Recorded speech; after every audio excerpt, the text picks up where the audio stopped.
Showers have just started moving on to the New South Wales coast, and this will kick off a prolonged run of wet weather over the next several days, affecting parts of eastern Australia which have already seen significant rain and flooding in the past few weeks. I'm Angus Hines here at the Bureau of Meteorology. This is a severe weather update, and today is Monday, the 18th of August.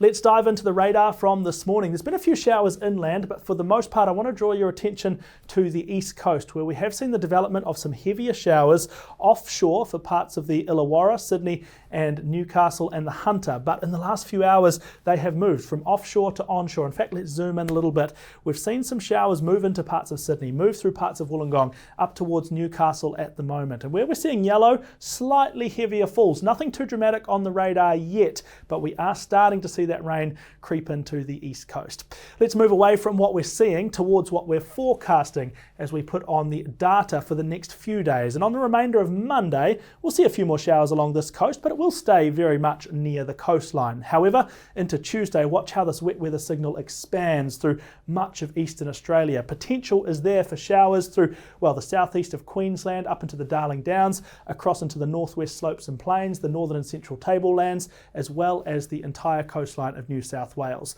For Tuesday, we don't anticipate any particularly heavy falls, but there will be some quite widespread risks of wet weather through these eastern areas. I'm going to continue playing this map now through Wednesday and Thursday, and the key message really is how little changes. We just keep this wet weather signal right across the eastern seaboard through Wednesday, and if anything, that spotty shower signal from Tuesday turns to more widespread persistent rainfall on Wednesday. It looks like Wednesday and Thursday will be our two wettest days of the week, with the more persistent rainfall coming in rather than the stop-start showers we might see tomorrow.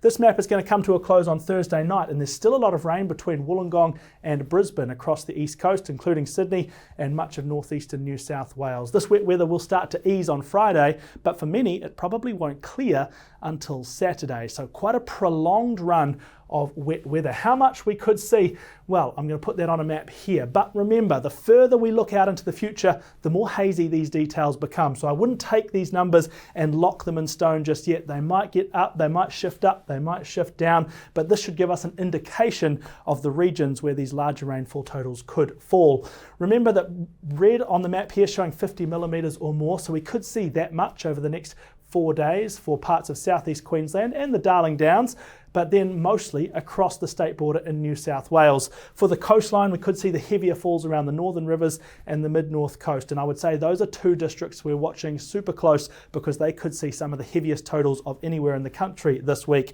Also some reasonable rainfall totals through the Hunter, parts of Sydney, parts of the Illawarra, but also this strong signal for rain inland, up in the northern tablelands, the central tablelands, and even further west out to the northwest slopes and plains. I actually do want to zoom into this area here because rainfall in this part of the country is a little bit more unusual, particularly these multi-day rainfall events through the northwest slopes and plains. Spots like Tamworth, Narrabri, Moree don't tend to see as much rain as their coastal counterparts. So this is quite a significant dose for that part of the country, and this is made doubly significant by the fact that we still have some flood warnings in place for this part of the country. Now, these two flood warnings, the moderate flood warning for the Namoi River, the minor flood warning for the Barwon River, these are not to do with the upcoming rain. These rivers are seeing flooding thanks to rain about 10 days ago, and these rivers still have not subsided. So further wet weather across these soggy catchments will likely mean that these levels start to lift once again across the rivers, and there have been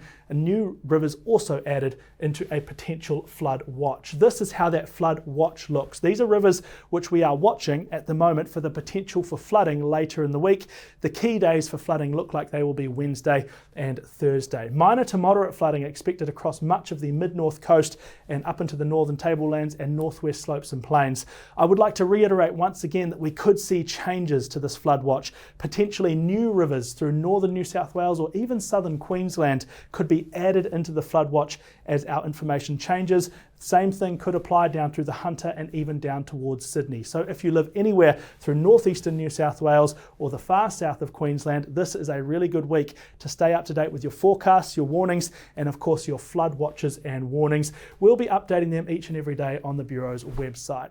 Thanks for watching this video. We'll be back tomorrow with another update to give you the latest information, but for now, thanks for watching.